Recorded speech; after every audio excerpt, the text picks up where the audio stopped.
Hello, कैसे हैं आप? आज मैं आपको भूगोल का फाइनल लेसन या क्रिटिसिज्म लेसन बता रही हूँ। और हमारा टॉपिक है प्रोजेक्ट टाइगर और राजस्थान। ये क्लास नाइन्थ के लिए है, आप एट्थ या सेवन्थ के लिए भी इसको बना सकते हैं। यहाँ हमने देखिए सबसे पहले विषय वस्तु सार लिखा है। और विषय वस्तु सार में लिखा है कि भारत में बाघों की संख्या में लगातार गिरावट के कारण 1973 में भारत सरकार ने बाघों को संरक्षित करने के लिए प्रोजेक्ट टाइगर कार्यक्रम शुरू किया।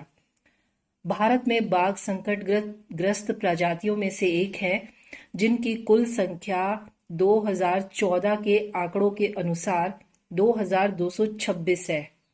और ताजा यदि हम आंकड़े देखें तो उसके अनुसार उनकी कुल संख्या 2500 के ऊपर जा चुकी है, जो कि संरक्षण प्रयासों के कारण ही संभव हो पाया है। बाघों की संख्या में तेजी से गिरावट के कारण ही भारतीय वन्य जीव अधिनियम 1972 द्वारा इनके संरक्षण के लिए कार्यक्रम शुरू किए गए और प्रोजेक्ट टाइगर के अंतर्गत टाइगर रिजर्व की स्थापना की गई। अब तक भारत में कुल 52 बाघ रिजर्व है, जिनमें से जो 52 है वो राजस्थान का रामगढ़ विषधारी है।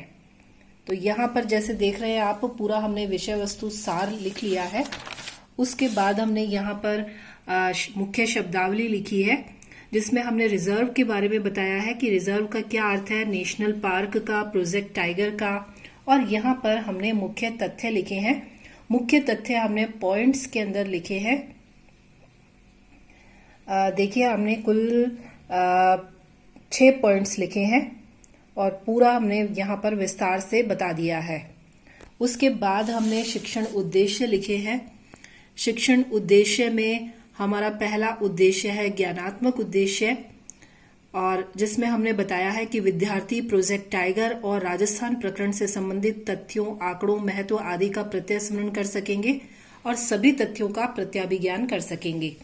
दूसरा है हमारा अवबोधात्मक, जिसमें हमने लिखा है कि विद्यार्थी प्रोजेक्ट टाइगर और राजस्थान से जुड़े तथ्यों की, सर्वेक्षणों की व्याख्या कर सकेंगे। और दूसरा है प्रकरण में प्रोजेक्ट टाइगर के प्रभाव का आंकलन कर सकेंगे। और तीसरा है प्रोजेक्ट टाइगर का राजस्थान के संबंध में विशेष आंकलन कर सकेंगे। और फोर्थ है राजस्थान और भारत के विभिन्न टाइगर रिजर्वों का वर्णन कर सकेंगे। ठीक है। उसके पश्चात हमारा ज्ञानोपयोग है, जिसमें हमने बताया है कि विद्यार्थी प्रोजेक्ट टाइगर और राजस्थान का उच्च अध्ययन में प्रयोग कर सकेंगे। ठीक है, ये हो गया हमारा। फिर उसके पश्चात हमने यहाँ पर लिखा है कौशलात्मक, जिसमें हमने लिखा है कि विद्यार्थी भारत और राजस्थान के प्रोजेक्ट टाइगर से जुड़े रिजर्वों को मानचित्र द्वारा प्रदर्शित कर सकेंगे, रिजर्व की सूची बना सकेंगे और विद्यार्थी बाघों की संख्या में हुई बढ़ोतरी को ग्राफ बनाकर दर्शा सकेंगे। फिर है अभिरुचि। अभिरुचि में हमने लिखा है कि विद्यार्थी वन्य जीव संरक्षण से जुड़ी नीतियों में आर्थिक रुचि ले सकेंगे और अधिक से अधिक जानकारी जुटाना चाहेंगे। विद्यार्थी प्रोजेक्ट टाइगर अन्य वन्य जीव संरक्षण नीतियों को विभिन्न प्रकार की पत्र पत्रिकाओं एवं साहित्य से पढ़ने में रुचि ले सकेंगे। फिर है हमारा अभिवृत्ति, जिसमें हमने लिखा है कि विद्यार्थी वन्य जीवों के संरक्षण और सरकार की नीतियों के संबंध में सकारात्मक दृष्टिकोण विकसित कर सकेंगे। विद्यार्थी वन्य जीव संरक्षण के महत्व को समझते हुए वैज्ञानिक दृष्टिकोण विकसित कर सकेंगे। इस तरह से यहाँ पर हमारे उद्देश्य पूरे हो गए हैं। और अब हमने यहाँ पर लिखा है सहायक सामग्री और पूर्व ज्ञान लिख दिया है, प्रस्तावना लिखा है। प्रस्तावना में हमने लिखा है कि भारत का राष्ट्रीय पशु कौन सा है? बाघ। बाघों की संख्या किस देश में है? भारत में। और भारत में बाघों के संरक्षण के लिए बनी राष्ट्रीय नीति का क्या नाम है? Project tiger. प्रोजेक्ट टाइगर के बारे में आप और क्या क्या जानते हैं? समस्यात्मक प्रश्न हो गया। अब हमने उद्देश्य कथन लिखा है कि आज हम प्रोजेक्ट टाइगर और राजस्थान के प्रकरण के बारे में विस्तार पूर्वक अध्ययन करेंगे। तो ये हमारा उद्देश्य हो गया। उद्देश्य लिखने के पश्चात हमने यहाँ पर पाठ का विकास किया है और हमने कॉलम बनाए हैं शिक्षण बिंदु के, छात्र अध्यापिका क्रिया के, विद्यार्थी क्रिया के, सहायक सामग्री के और शामपट सार के। ये हमने 2 पेज मिलाकर ये कॉलम बनाए हैं और हमारा पहला जो टीचिंग पॉइंट है वो है प्रोजेक्ट टाइगर। अब हमने यहाँ पर ये प्रस्तावना प्रश्न लिखे हैं जैसा आप देख रहे हैं, और फिर उसके पश्चात हमने छात्र अध्यापिका कथन जो है वो लिख दिया है। ये कथन है और कथन के बाद हमने बोध प्रश्न पूछे हैं और ये प्रश्न हमने कथन में से ही बनाए हैं। और यहाँ पर हमने ये प्रोजेक्ट, ये हमने एक चित्र लगाया है, मिनिएचर है ये हमारा,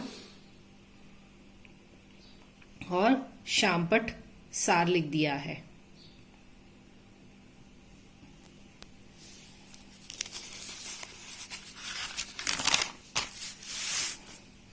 फिर हमारा दूसरा टीचिंग पॉइंट है भारत के विभिन्न टाइगर रिजर्व, जिसमें हमने ये विकासात्मक प्रश्न पूछे हैं, बच्चों ने जवाब दिए हैं।